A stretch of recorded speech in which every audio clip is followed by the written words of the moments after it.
All right, folks. Good afternoon. It is the 17th of December. Good old Tuesday. I believe it's Tuesday. For some of you, you guys know I've been a little bit under the weather the last few days. I actually had to take a day off on Sunday. So I still wake up going, what day is it today? But today we're going to be talking about creative deals. And as you all know, for the ones that have been watching me, I've really just been focusing on the cash deals. And so doesn't mean that I turn away from sub two deals, seller financing deals, novation, and so forth. So that's why I had novation yesterday, and today would be more on the creative side. And I've invited John over here, who's a wholesaler, also an investor himself. Super straight up killer when it comes to sub two seller finance deals. Steve will be hopping on shortly. Who's an end buyer and mainly buys creative deals as well. So I'm just trying to bring resources to you guys and talk about sub two deals or creative deals and how we can get them to the finish line. But before I get to introducing John and Steve, just for some of you who are new to the channel, my name is Caesar. Just been doing this for just a little bit over 12 months now. My first 12 months, I did over 6 figures of assignment fees, closed and funded. So I'm just a regular guy who left the 9-to-5 grind and trying to create a freedom and legacy, right, for myself and for my family. So goal of the channel is really to grow together and inspire each other to action. So no excuses, just moves. So without further ado, let me introduce John. John is out of Central California. When I first started, man, I came across this guy's live calls, and I'm like, oh man, I like this guy. He's just a straight shooter. And some of you guys have always heard me say, I'm no baker. I don't like to sugarcoat things. Well, you know what? I got it from this man right here, John. So well, go ahead, John. Hey, by the way, John, you're on mute.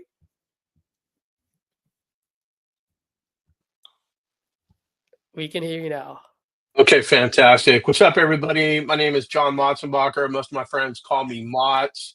I am a licensed broker in California. Got my license in 2014. Got my broker's license in 2016. Started wholesaling in 2020 here in California. Governor Hairgel shut down the state, so I kind of freaked out. I didn't know what the hell to do, and I hopped onto YouTube University. Ran into a guy named Max Maxwell. And basically that guy put me up on game. I had no idea. It took about 6 months, 4 to 6 months to get my very first deal. And I've been up and running ever since then.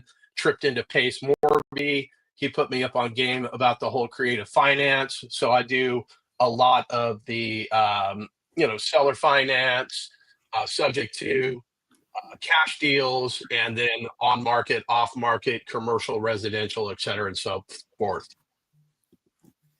Perfect. Thanks, John. Appreciate it. Steve, right on time, brother.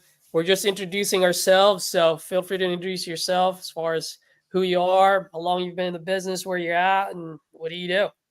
Yeah, no worries. My name's Steve Anderson. I am an owner of a construction company, and I'm a developer in San Diego. I'm also one of the regional leaders for Sub 2 for Southern California. So I'm based out of San Diego, though.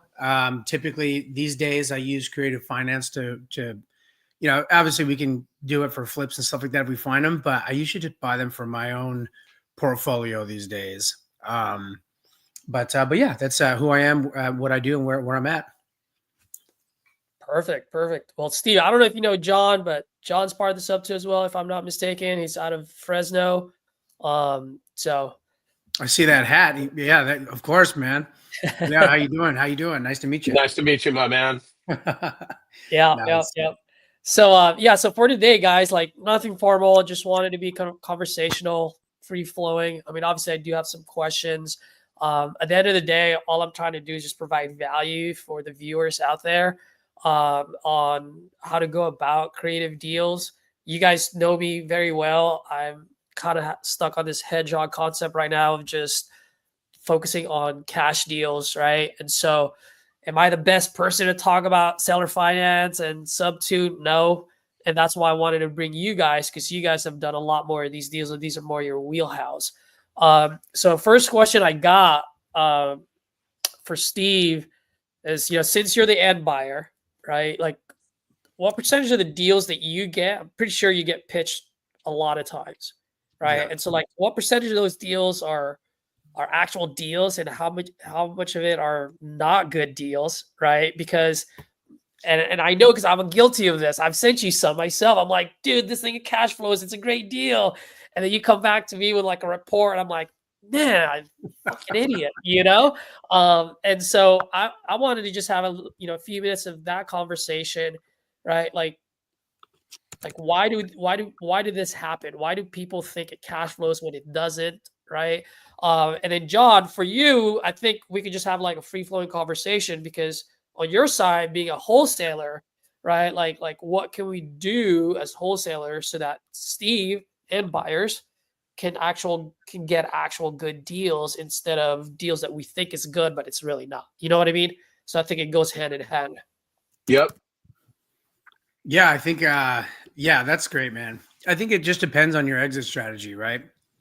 Like, right, and granted, for the record, wholesaling wise, I wholesaled for a lot of years, and I respect the hell out of folks that can rock and roll with that. I mean, that is, if you get your systems right and you're actually doing it and you're making money consistently, I respect you more than anyone else in the world, because it's a hard gig. It's a big grind, and it's very emotionally draining.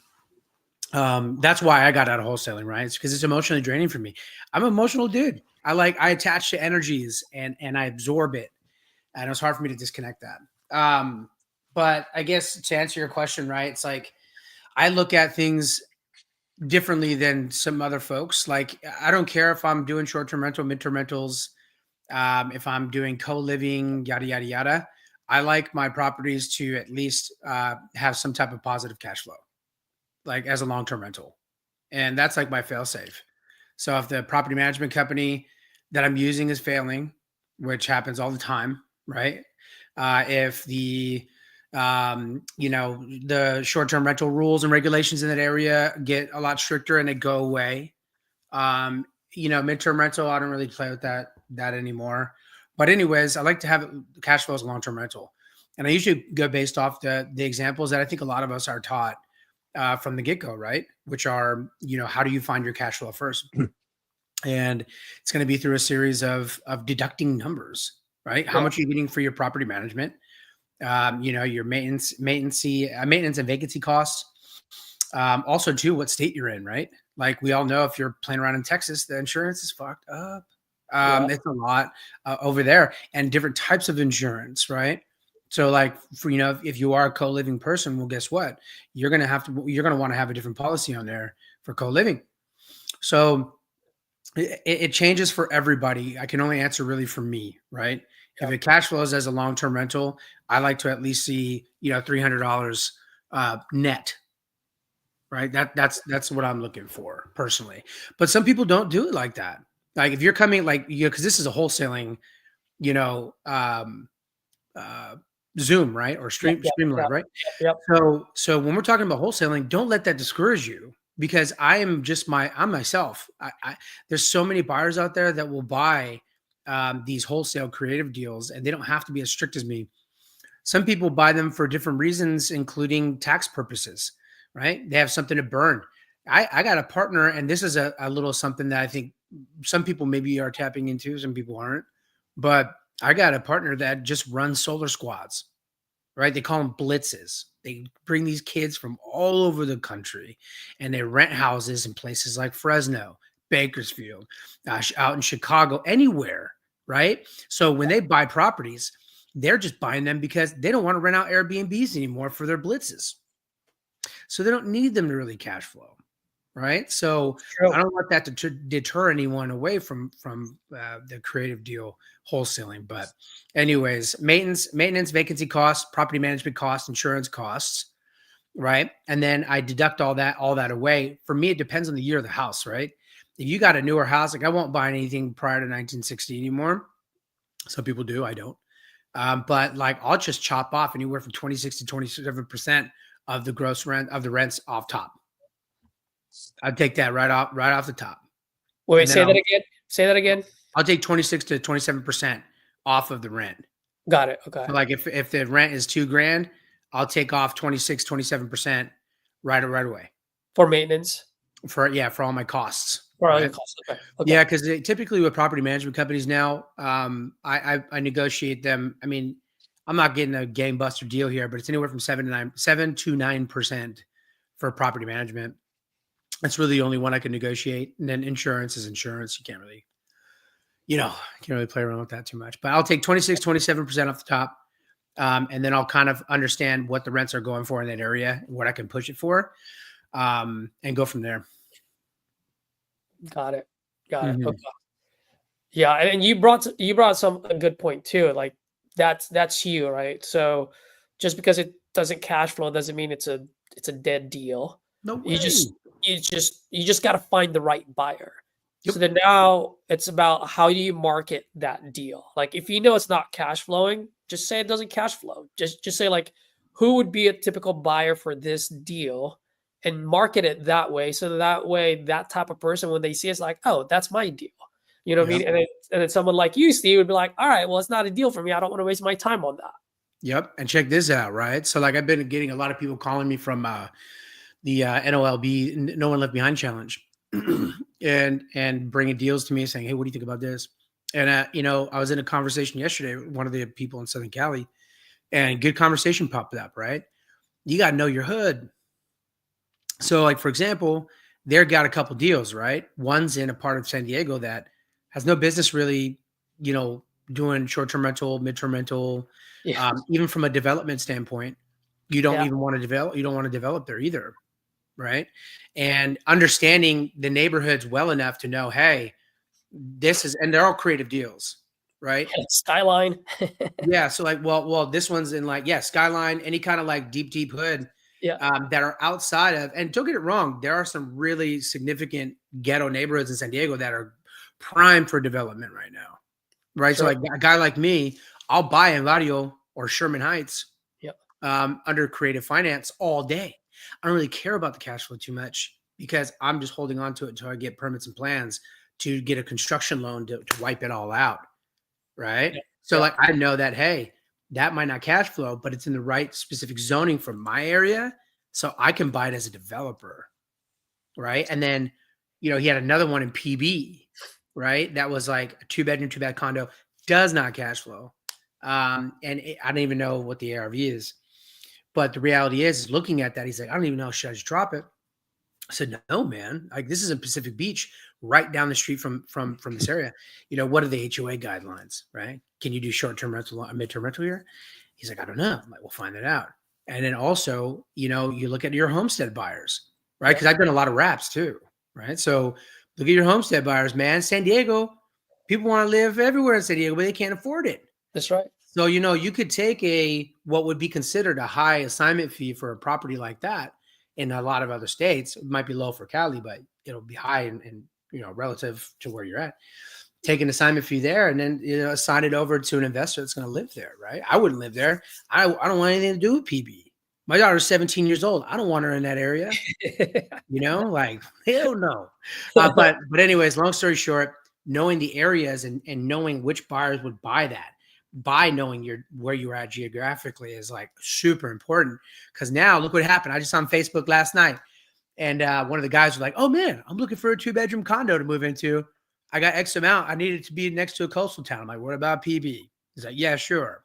I hit up that other guy that hit me up. I was like, just connected them, right? I was like, I don't want a fee for that. Just there you go, boo. There you go, right? Different type of buyer. So Absolutely. I don't know if that rant like answered any questions or brought value, but I hope it did. No, it definitely did. I mean, the way I was going to say it is like, it's not only the deal itself has to be creative, but you got to creatively think about it as well and how to market it, as long as you know what it is and how to market it, I think that's the key thing. And I think that's where a lot of new wholesalers miss it. I miss it many times. Now I don't miss it as often.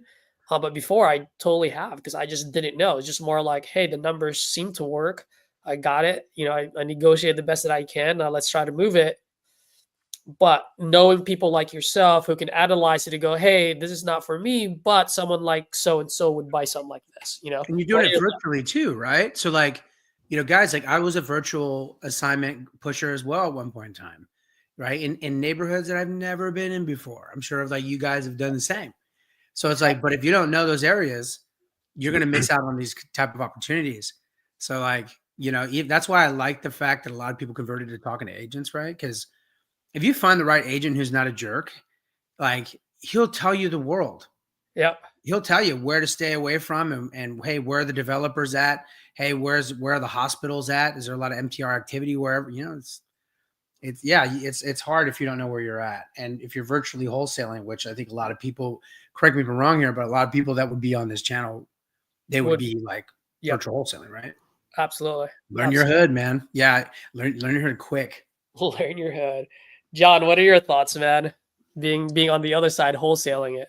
Yeah, no, I agree with a lot of things that Steve had to say. What I've noticed is, again, I've only been wholesaling since 2020.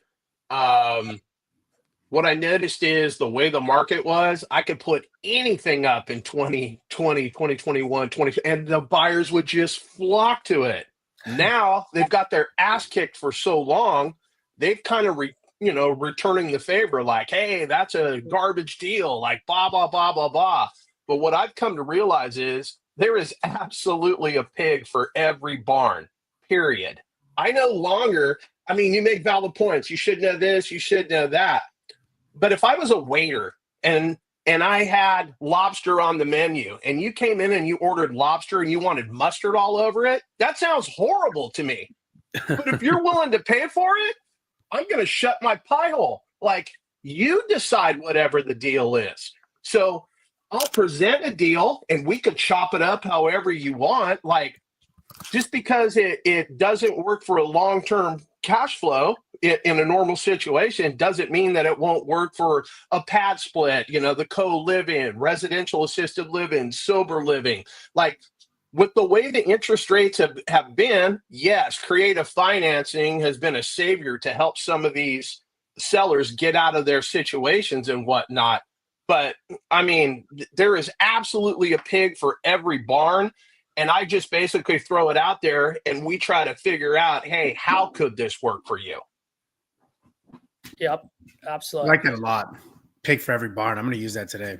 Hey, everybody text my lines. Do it. I'm going to take that. Dude, John is full of lines, man. Like I was just telling everyone before you hopped on, Steve, like when I first started watching live calls, one of John's lines that I use now, almost every one of my calls, like, I'm no baker. I don't like to sugarcoat things, and everyone attaches to it when I say it, I can relate to it. Lost my train of thought there. I was going to say something. So here's one thing that I used to have a hard time of thinking. How can I say this? All right. So you know how on a cash deal, you got to get it down. You got to get a big discount, right? Mm-hmm. And I feel like a lot of new wholesalers, and once again, I'm saying I feel because this is it's my experience, right? Yep. Is that when I'm able to do a creative deal, if I can do a seller finance or a sub 2, then I don't necessarily have to give them a low ball number. So it's almost like a crutch to go, hey, I'll meet you at your number, Mr. Seller, if I can get favorable terms, right? Which I can understand that line. But there's also just so much. You can't go so far up that it doesn't make any sense, or can it? I mean, at the end of the day, there's still got to be equity. There's got to be something. It's got to make sense, right? I think it depends on your area, right? Because I've, just probably like you guys too. I own plenty of properties in non heavy appreciated or appreciation, increase areas, a lot, right? And I bought them for a reason, right? For a few different reasons, but like, for example, if I'm buying a property in where I like to be at in a specific town in Indiana, let's say Indianapolis, It's going to be very rare that I'm overpaying for a property. I like current condition retail value. I don't mind doing that, right? But like for example, if I got a house down here in Del Mar, right, in like a high appreciated area in San Diego, I don't mind paying a little bit over because I know the appreciation is going to come back to me anyways. That's true. But you got to be careful with that shit, right? We own some properties that we're like, hey, dude, like shit hits the fan right now. Not only are you like going negative for what you're not in the green anymore for what you want your cash flow to be for the year, but you keep on putting stuff into that property, you're going to be upside down. You're not going to be able to sell that house or refinance out a substantial amount for a while. You got to watch out. Yeah. So I think there is a limit for sure. Yeah, especially if that's your end game is to cash out refi, which I mean, most investors, if you're smart, that's the end game, right? You pull out money from the bank, there's no capital gains tax, there's no tax on a loan whatsoever. But I agree, but there's also a thought in my mind is if I had $100,000 house that I could sell you for $1 million, your answer would be no. But if I had $100,000 house I could sell you for $1 million, but your payment was only $500 a month, and you knew you could rent that out for $1,000 a month, that's what we buy. We buy cash flow. So yes, to your point, you're absolutely right. But again, there's a pig for every barn. If my credit is so trash that I can't afford gum, and you're willing to put me in a house on a wrap, and I've got some entry money and I'm willing to pay for that because that's where I want to live and I don't have any other options, sometimes that's the answer. Yeah, remember, this is a wholesaling show, right? This is a wholesaling Right. show. This isn't a what Steve wants to buy show. Yeah. 100%. But just because somebody point, says no to you doesn't mean it's not a deal. It's just not a deal for them. Like, I just have blinders on. Okay, it's not for you. And I just keep throwing it. Eventually, either A, you're going to learn that you're way off base because you don't know the neighborhood like you speak to, right? Or B, hey, I found somebody, but what I've learned by throwing it out to 100 people and I only found one guy, but really that's all you got to find. I don't need 100 buyers. I need one. That's right. That's true. All right. Well, you guys are opening my mind there, so that's good. There's a pig for every barn. That's correct. Pig for every barn. If there's any takeaway, I always say leave a comment. Your biggest takeaway, that would be it. There's a pig. Yeah, we're talking about just because I keep forgetting, right? It's like if it's a strict wholesaling, this is what this is all about. You wholesale anything. Mm-hmm. I mean, that's one of for my. sure. And if you're talking about specifically doing I liked more of doing assignments at the end than doing ramps, but I mean, one of our still to this day most profitable stories is a wrap we did in a place called Newcastle, Indiana, man. Right, it's the same thing like what you guys are talking about. It was this property was sold way over fucking value. I maxed out the usury laws. Right. So I upped the interest rate, maxed it out. And to this day, I still receive cash flow from that thing. Yeah, but it did nothing made sense. All right. And also too, it was a shithole. All right. But it found the right contractor that just couldn't get approved for a house, moved in and fixed it up. Wow. Well, none of it made sense. Right. I wouldn't have touched that with a fucking 20-foot pole. But he did. And I still talk to him all the time. Good guy. Repaired the house. Now he's got a brand new house, dude. He's a contractor though, so it worked. Got it. Now here's one thing that I want to add. I'm kind of like going off topic here, but what about wholesaling a sub-2 deal or a seller finance deal, but you still have to make repairs on it? Is that something that can be done? Because I've been hearing that if you're going to sell or finance sub-2 deal, usually there's not much repairs that needs to be done. But if there's repairs that needs to be done, then that becomes part of the entry fee. So then there's just a whole lot of different things that I'm going, whoa. Okay. Like that's just way too much for me to think about. If there needs to be repairs done on a property, that just needs to be negotiated through escrow. But you're not doing it. Wholesaler ain't going to do it. Yeah, no fucking way. Yeah, I mean, I've done that plenty of times. Half the time, when we were doing it out in the Midwest, most of them needed work anyways. That's why I always, for me, when I was doing a lot of these assignments, it was all we would strictly work off current condition retail value. Start there. And then that's where we'd pick it up. But most of the investors that were getting it anyways didn't care. But yeah, I mean, is that where you're running into? Is that? No, I had a couple of deals, and one of my partners yeah, it's like, because I got it down to where it's favorable, it cash flows, right? Like whatever the monthly rent was, let's say the monthly rent was 2,000, and then the monthly payment to the guy was only like $600 or something like that. So there's like a lot of margins there. But there was a lot of work that needed to be done there. So the ARV was 150. And I was like, all right, well, there's about $30,000 of rehab there. So I actually got it where it was $120,000 seller finance, only $6,000 down payment. Because the way I was looking at it is like, it's in a small town. I don't mind taking a $6,000 assignment fee, right? So 6 plus 6 is 12, which is 10% of the 120, right? And $600 a month to the guy. So I was like, I think that's a hell of a deal. Like, because ARV is 150, there's $30,000 of rehab. So I locked it up at 120 as purchase price instead of 140, which is what the guy wanted.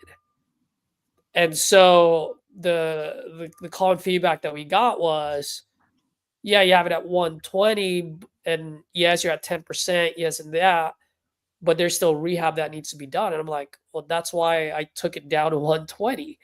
So I mean, I don't know if I was thinking about it, so I was looking at it incorrectly, or just, so I wanted to hear your guys' thoughts on that. Well, again, buyers, have been, getting their ass kicked the last couple of years. So any opportunity they can to turn the screws back on you, they're going to take that. But again, you just got to, I don't need 100 buyers. I just need the one buyer. But I've done some deals like this. I couldn't get some of them sold. I got some of them sold. I've got some sold that I was like, why the hell did we even lock this up? Like, where did you guys get the numbers from? And some of that stuff is super frustrating because, I've got JV partners and they think that, Zillow is the Kelly Blue Book of houses. And it's like, dude, the A in Zillow stands for accuracy. Like, don't use Zillow. You need to go run some actual comps. And Jamil is the one that told me this.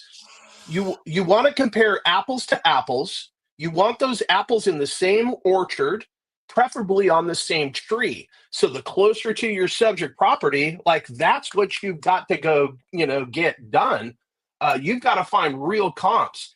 I've got, knuckleheads in San Diego. I can't remember what the hell the name of. They're a national wholesaling chain. Oh my God, they wasted so much of my time, Caesar. If I ever see those guys, I will fight them. I'm not even like a little bit lying. Like it was network something, but these knuckleheads. Net worth realty. There you go. Like, bro, I will put hands on those guys. Like, you just stopyourself.com. So they sent me some, knucklehead thing. It's like, the ARV is like 2.5 million and we're going to sell it to you for 1.5 million. And here are comps 7 miles away in a different city. Huh? Like, no, bro. No. It would be like me comparing properties in Fresno, California to where you guys live. Like, not the same markets. It's just Fresno is not SoCal. Yeah. So, no, it gets frustrating.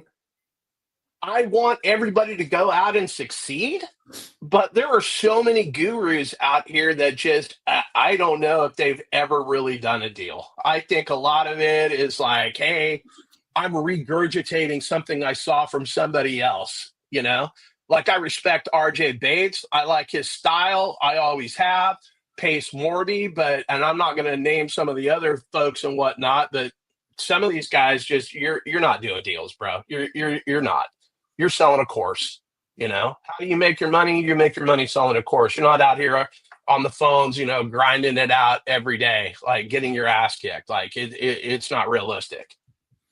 And Caesar, like, it just sounds like that buyer had different goals than what you had fit. It doesn't sound like the deal was bad.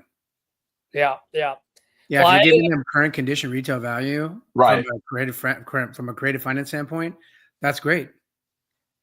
Yeah. Yeah. I thought it was great. I got to put in work to a house. Yeah. Okay. You know? That's what I said. I was like, dude, I got you at $30,000. I was like, the way I looked at it, and correct me if I'm wrong, the way I looked at it is like, look, you're getting your hands on this property for literally $12,000 and $600 a month. That frees up all $30,000 that you need to do to rehab Correct. the place. You don't have holding cost on all that money that you'd have to pay and all that too. Right. Exactly. The question is, Caesar, is that who threw out that $30,000 number? The seller. So a lot of times, like, you know, this is also another problem I run into a lot with wholesalers is like, you know, them trying to tell me what they think needs to be done to the house. Yep. Yeah. You know, $30,000. Sorry, Yeah, man. that roof's only going to take $1,000, you know, to replace. Like, no, I understand, but in this particular deal though, the house is small, and if I looked at all the comps in the area, they don't need granite countertops. Like $30,000. right. Common misconception between granite countertops too, bro. All right. Like granite quartz and then mixing to like a regular like wood-based counter. It's like, don't get it wrong, the cheap countertops you can find for significantly cheaper, but you know, like a lot of people don't even understand how much slabs are, bro. They're not that much. Yeah. Like we're talking about $300 to $300 and maybe $75 per large slab of granite. I just did it in a house last night.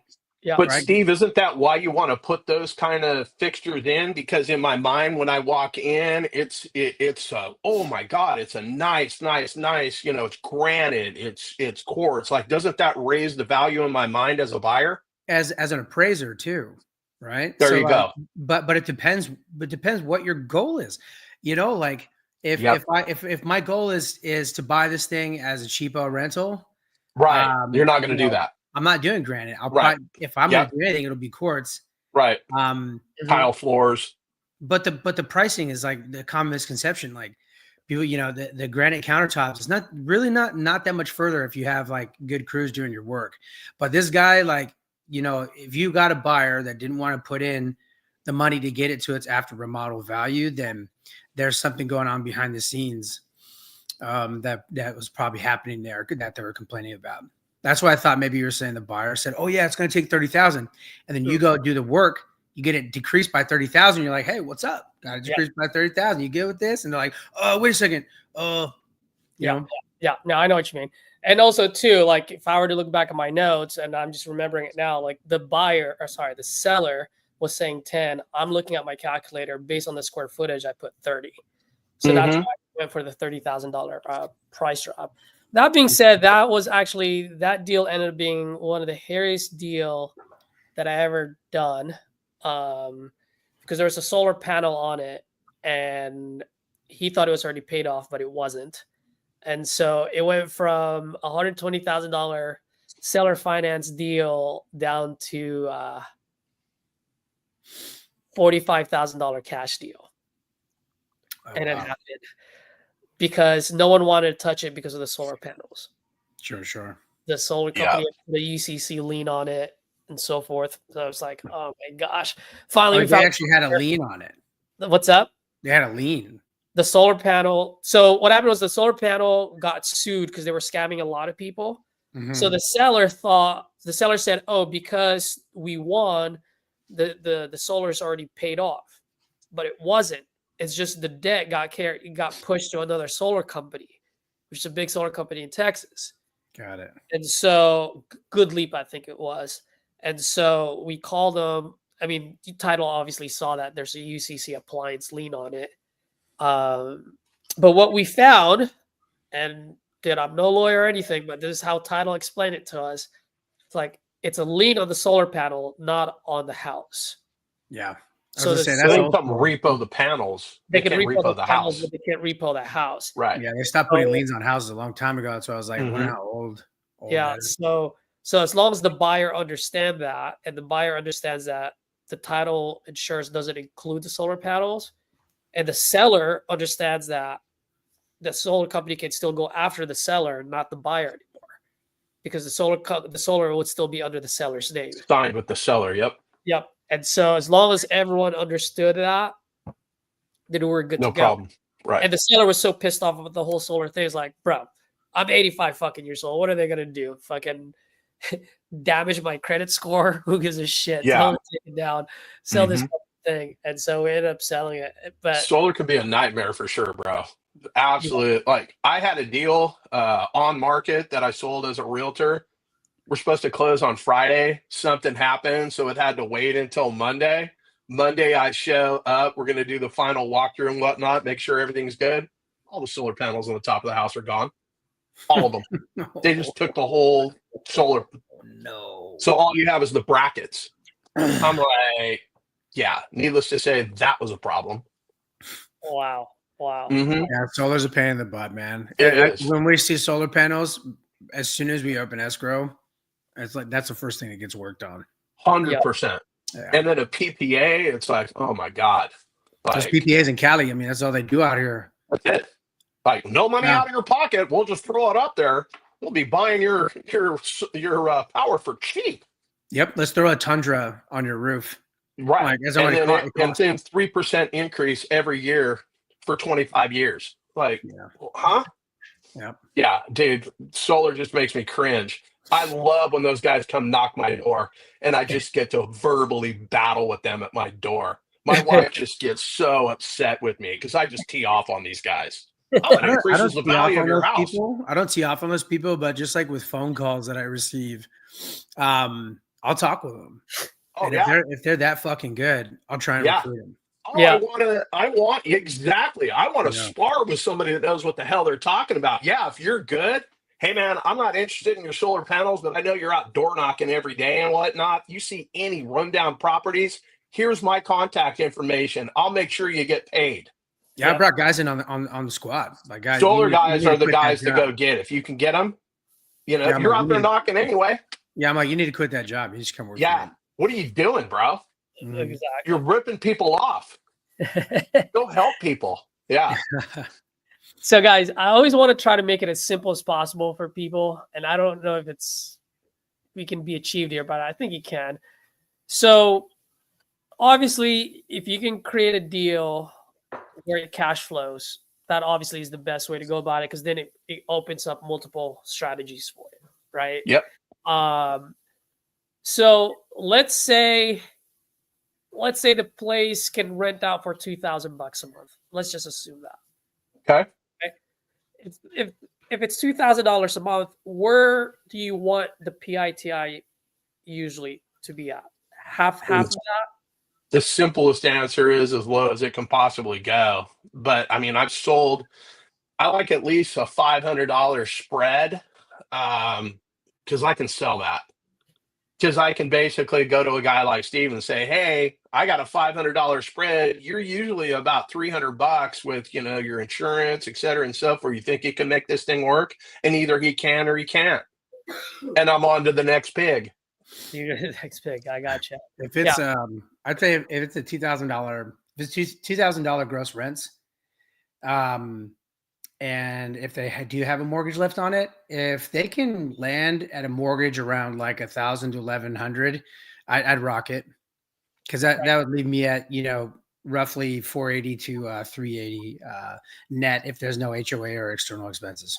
That's what I'm saying. Because you said, if I remember you correctly, Steve, you said 26% off of all like the fees, right? Mhm. Yeah, right. So that would roughly be what, 500 something bucks a month just for base expenses. Yep. And then depending on where you're at, like if I'm in Indiana, I sometimes if the house is a little bit older, because obviously houses are way older in Indy. Sometimes I'll leave a little bit more out there for vacancy because of weather, because they're in winter time. A lot of tenants are rightfully, I mean, they don't pay attention to certain things and pipes freeze, and so I'll leave a little bit more for maintenance in those situations. But yeah, man, I mean, if I'm rocking it, I can get 300. Like I said, for me, 300 net in those areas, then I'm good.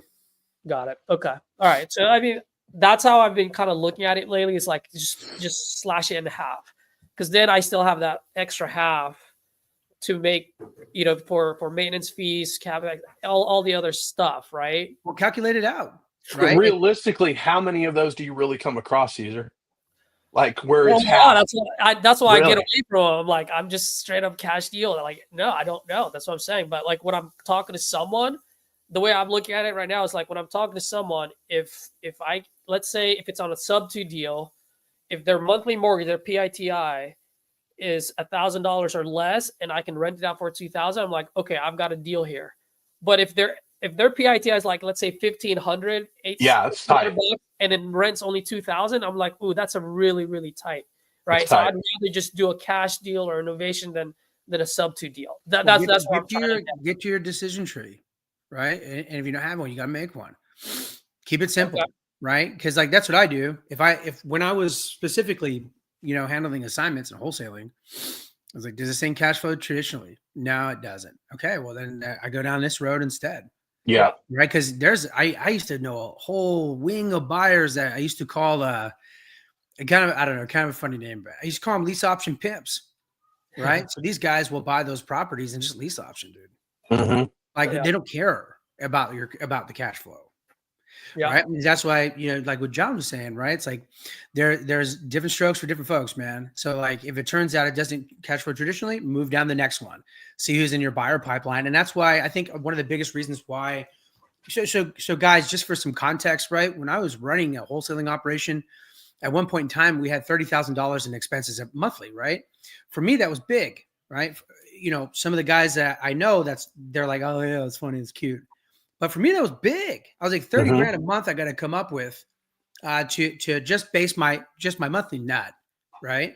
So one thing that we did wrong was that our disposition guy, his job isn't just supposed to be dispositioning deals that we bring in and we had them writing numbers too.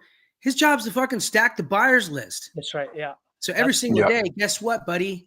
You got to be stapping along your time and time blocking out and stacking buyers. So that way, when Caesar is doing all this hard work and talking to all these people and bringing these deals to the table, well, guess what? When you walk into the ice cream shop and you say, I'm allergic to nuts, guess what? Oh, we have just plain chocolate too. Yep. Right. So that way you have your decision tree to work down and say, well, guess what? This one's going to go down to our lease option buyers or our midterm rental buyers instead. Throw that in that bucket and have the dispo guy work on that. Let me know if that's realistic. Right. Yep. So like that's one of the biggest mistakes I think that if you are in a wholesaling company, that a lot of people make, is that invisible thing that you need to stay busy with, and you got to fucking do it. If you're not stacking that buyers list every day, you're doing it wrong. 100% agree with you. I think so. That's my opinion. No, 100%. Because I think dispo is pretty difficult in the beginning, but once you start creating and building that relationship, then dispo just goes like this. You should be pairing and talking with them like every day. So, luckily enough, we had an office at the time, and, if I need to poke my head out that door and say, hey, dude, I got a fucking negative $50 cash flow property in a nice area right here. What do we got? Oh, wow. We got John over there that just does lease options, dude. He just hit me up the other day because we also refreshed the list too. So that means that not only should you be hunting for new buyers every day, every 2 weeks, 3 weeks, we had set an automation in place to say what's up to the buyers, right? Nothing generic. No, don't put all that spammy shit out there. Just like we used to have real messages go out to these guys. But hey, what's up, John? This is Steve, dude. I thought about you the other day because I found this deal. Hopefully everything's cool, man. You guys looking for anything right now, or what are you guys at? Right. I want to make sure I'm not bugging you. Right. Yep. And you can, that way you have the options. That's great. That's great. And Jamal right here loved the decision tree, by the way. So, dude, you can get that for him, Caesar. There's got to be that's not original, right? I didn't just come up with that idea. Decision trees are everywhere, man. Like if you're, I think that you can naturally progress the conversation right now into running a wholesale operation, right? Because a lot of us start out like, dude, I started out in a garage with an Excel sheet, right? And a Google Voice number, like a lot of us did, right? So, when you start building out that operation, from where you actually now have your spend every month and you're growing to a certain extent, what is that supposed to look like? What is that supposed to be? So instead of you just going, hey, I'm going to start making some calls today, and you start structuring them, right? And here's another thing, dude, that if anybody cares, that's listening or anything of that nature, the biggest things I can say is where I made a mistake with our wholesaling company was just like with everything else that I do, that I do it now. You got to draw your roadmap. Yeah. Right. If you hop in a car, let's say you just go outside right now, you get in your car and you start driving, but you don't know where you're going. Yeah. Why would you do that? You plug in your GPS or you're going to the store, right? Yep. Well, a lot of people start in their companies and they think that because they don't have enough things going on, that they don't have to draw this up now. I'll do it later. Yep. Incorrect. Right? Don't get it wrong. There's plenty of people that have plenty of success, dude. Just throwing noodles at the wall and seeing what sticks, rock on. But if you really want to build a company to scale, you got to start doing it now. If everything you do, you should be writing down an SOP and getting that ready to be in a system so that way you can walk away from it. Because who in here has a vision of becoming 65 years old and still dialing on the phones for deals? Right. If that's your goal, dude, I love your style. Do your thing. If that makes you happy, rock on. But for me, at least, I never had that in my mind where I was like, I'm going to be doing this forever. Like no way. So anyhow. No, that's very true. Very true. All right, guys. Well, we're coming close to that hour mark. So just wanted to see, I think we probably talked about this already, but if you guys can just maybe get into a little more detail on it. Phantom cash flow versus real cash flow. Because a lot of people think it cash flows when it doesn't, right? And it goes back to that thing that I was saying earlier where mortgage payment is $1,500 and you can rent it out for $2,000. It's like, ooh, it cash flows $500, but it really doesn't. And the reason being for that is because there's other fees that we have to think about, right? And I've been out of the sub-2 game, the creative financing games, but what are some of those fees? I know it's management fees, maintenance and repairs. What else am I missing? Vacancy, right? Vacancy. Yep. And then what is it? Any kind of alternate expenses like HOA or, solar bills, stuff like that. Solar bills. Okay. Got it. Yep. Got it. And if you guys want to and granted, actually, you know what? I've been talking way too much. John, I'm sorry. I don't want to steal any kind of freaking, I'll keep talking. You guys got to stop me. Right? No, you're doing fine, my man. Yeah, I'll just keep on rambling. I actually have something that, and you guys probably have it already, but, when we were doing this, man, it's as simple as just getting an Excel sheet popping, right? So property management, can't forget about that, right? So whatever your property management costs are, for me, 7 to 9%. I don't know what you guys are getting it at, but that could change for everybody depending on where you're located or how many properties you have. But 7 to 9% is pretty solid for a single family, right? If you're doing multifamily commercial properties, if you're entering into co-living space, those are higher, right? So property management costs, obviously. Any kind of extra other expenses that are involved. Insurance, can't forget insurance. Insurance, right? yeah. So I just pulled this up, and I had to dig this out because I haven't used this in a long time. Yeah. Right. Also, taxes, guys. Dude, what was it? People don't talk about taxes enough. Yeah. Okay. A lot of folks, if you're talking about sub-2 transaction, a lot of the times those taxes are going to be included in your mortgage, right? But a lot of people don't understand, depending on the state that you live in, what external insurance policies you are going to need to obtain, right? Like to get fire insurance policies here in San Diego now, it's nuts. Dude, remember that quadplex I walked in Houston, Caesar? Yeah. Right? I did the due diligence on the insurance there. Texas, oh my God, good for them. But through the roof. There's a million different kinds. Yeah. Right. So, you have the gist there. Obviously, I think a lot of us in sub-2 are used to calling the maintenance war chests. And then everything else involved there would be coming from extra utilities. So like if you're sub-2ing condominiums or anything like that, some people charge extra for parking spaces. If you're sub-2ing, you start talking about the manufactured home sectors, you have to worry about those lot fees and stuff like that. Got it. Okay. That would be the gist. So this is pretty much still pretty good, right? Like Are these percentages you think are the right percentages to put on next to like management fees, maintenance and repairs, estimated? I can tell you what we do, right? I think so maintenance and like war chest and stuff like that, I upped it to 8%. To 8%, okay. Yeah, I upped it to 8%. Property management, I just did 9% in hopes that nowadays I try to negotiate them down, and I usually get 7 or 8%, but 9% is what we do for property management. Vacancy costs 7.5%. 7.5, huh? I do 7.5 for vacancy cost. HOA and utility is always different per structure. Taxes, it depends where you're at, but if you take an annual, take a 2% cut and then divide that annually, is kind of what we were doing. And then insurance, that's a whole different beast. I start with 1% and then dictate upon what kind of policies we need for the state that we're in. Got it. Okay. What about for the estimated CapEx? CapEx for you guys, that would be, I don't normally use CapEx in that manner. Is that going to be just what is that for you guys in there? Well, actually, I was going to ask you guys, what is exactly CapEx again? John looks like he was about to say something. Go ahead. Oh, no, I was just going to say that it's like, if you're going to make improvements, stuff like, you've got to replace the roof, stuff like that. But I throw it all under that maintenance and repairs bucket. I'm not trying to do anything extra to add to the costs because it takes away from the bottom line.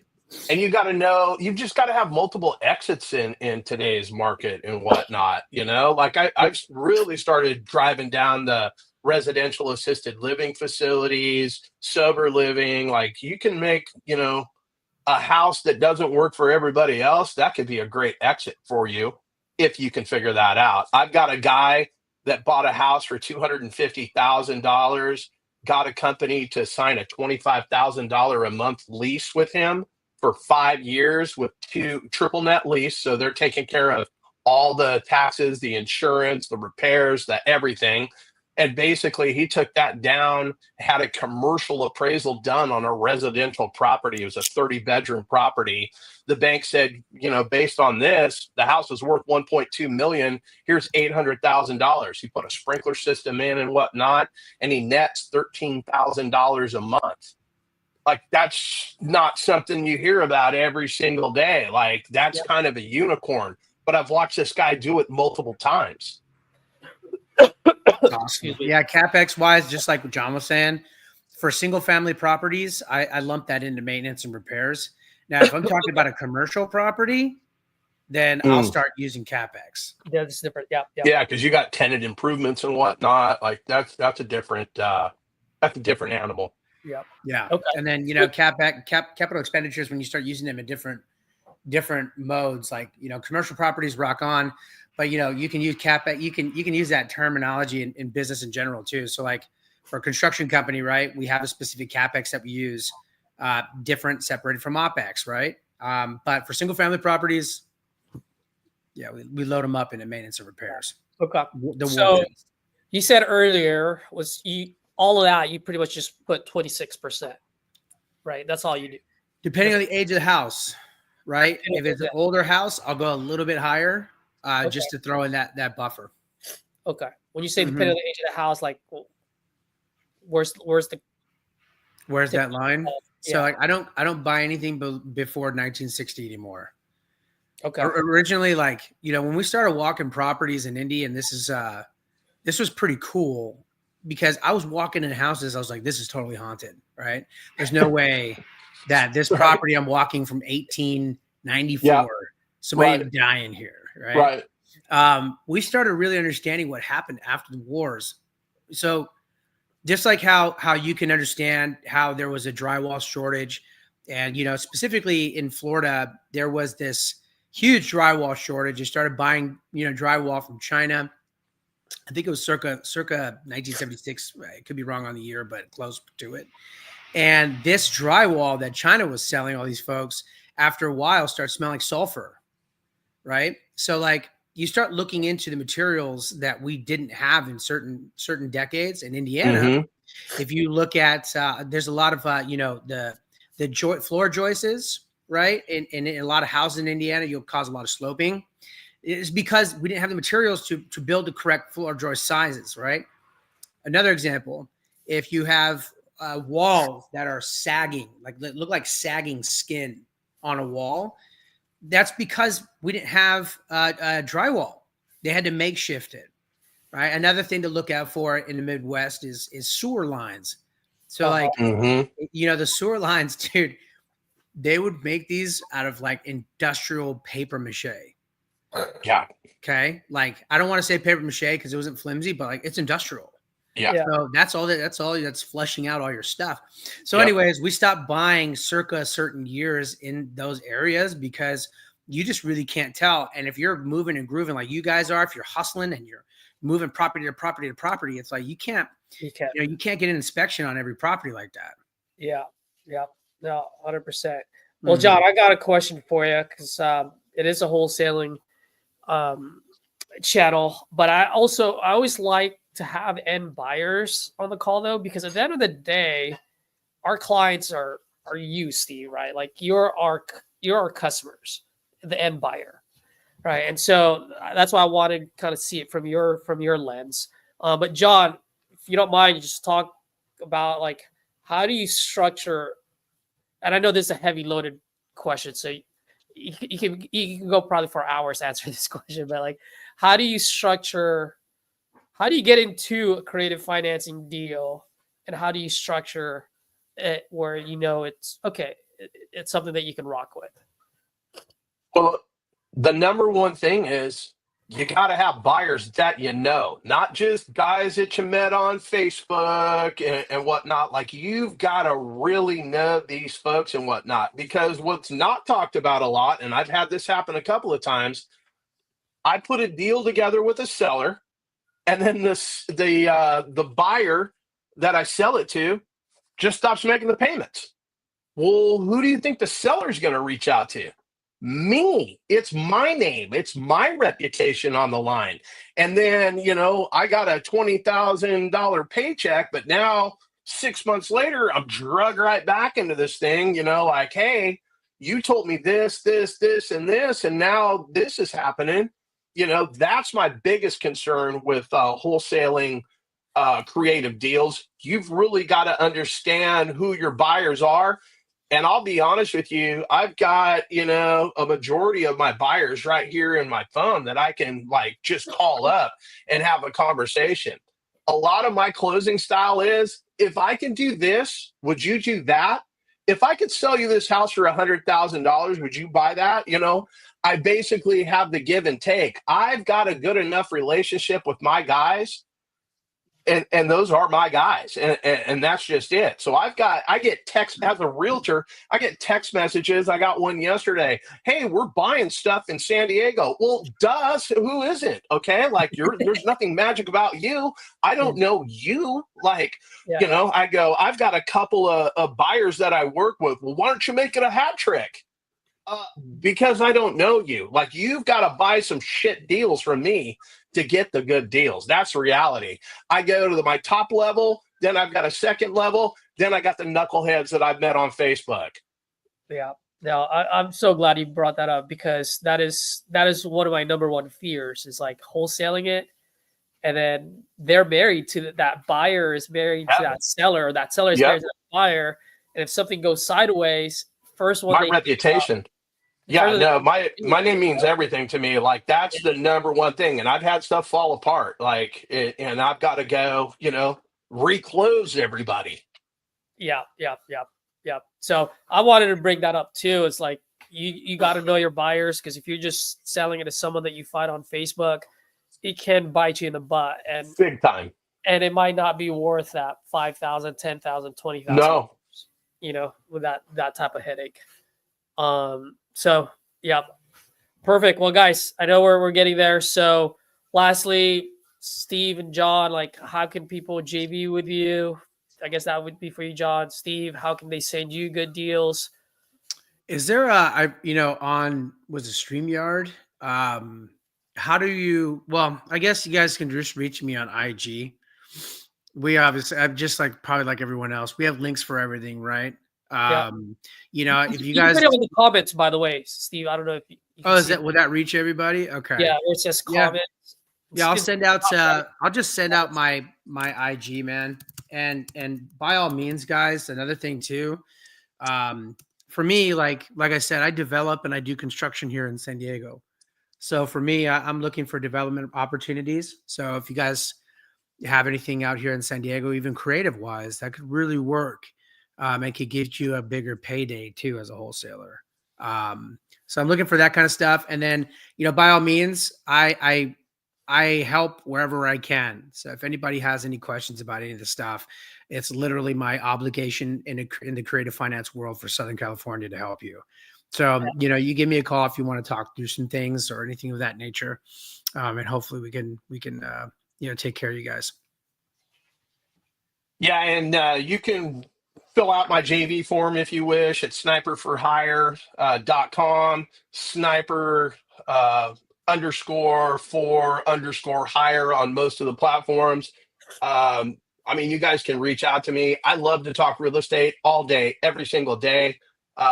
You know, a lot of folks, the newer people, they do what I call mentally masturbate. Well, what if a meteorite falls out of the sky? And what if this happens? And what, like, bro, don't worry about any of that stuff. Like, go get me a deal. Like, they're all gung ho and whatnot. But, like, until you've been on this phone grinding it out, like, you don't know. Until you've been verbally abused by the best of them, you know, like my favorite, you know, like, hey, are you interested in selling your house? Did you see a sign in the front yard? And, you know, they just start jumping down your throat. Like, you know, I used to engage with that. It's on to the next one. Like, let's go. There are so many people out there that need help. And the one thing that you guys just missed the whole boat on, it's never really about the house. It's just not. It's about what the seller is trying to accomplish. If the seller wants way too much money, they want more money than their house is worth, well, then I can probably put a deal together. I have to figure out, as Pace would say, you know, what the bunnies are. You have to figure out what the problem is and how you can solve it. If I give you a lowball cash offer and you don't like that, well, then we can go to the novation. We can go to the sub 2, seller finance, combination of the both. Like, how can I figure out? And that's one thing, like most of you guys only have, you know, a cash deal in your pocket, or, you know, you don't have a bunch of multiple, what I call real estate golf clubs. Like I've got a bag. If I'm standing on the, if you tell me the next hole is a par 3, 150 yards, that can be an 8-iron. But if I'm standing on the tee box and there's water and the wind's coming in my face, I'm going to need more club. Or if it's at my back, I might need less club. I really don't know what the solution is until I'm standing on the tee box, if that makes sense. I think John used to be a rapper, huh? I did, actually. I did. They used to call me Air Mods. I don't even want to start getting into it. But yes. You can tell. Yeah. The analogies for days. That's awesome. I love it. Well, guys, thank you very much. I really appreciate it. And then what I'll do too is I'll when I update this, I'll include all you guys' information and links on the description below. So when people, you know, watch this in the future, they at least can have your information. They can always reach out to y'all. And Merry Christmas, guys. Yeah, Merry Christmas as well. Let's connect, Steve. I'm sure we can get some deals done. 100%. Yeah, no worries. Just let me know anytime. And yeah, well, hey, can you start a thread, Caesar? Maybe share our contact info with each other? Yeah, absolutely. Yeah, let's do that. That's exactly what I'll do. Cool. I'll send you guys a text with all three of us, and we'll go from there.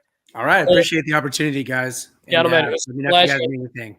I just want to say, guys, because I've learned a lot from both of you guys since, you know, when I first started. And Steve, you've always been there telling me, teaching me things. So John, yeah, like I call you from time to time and we just shoot the shits, and I hear you talk. So a lot of things that I know now came from you guys. So I just want to thank you.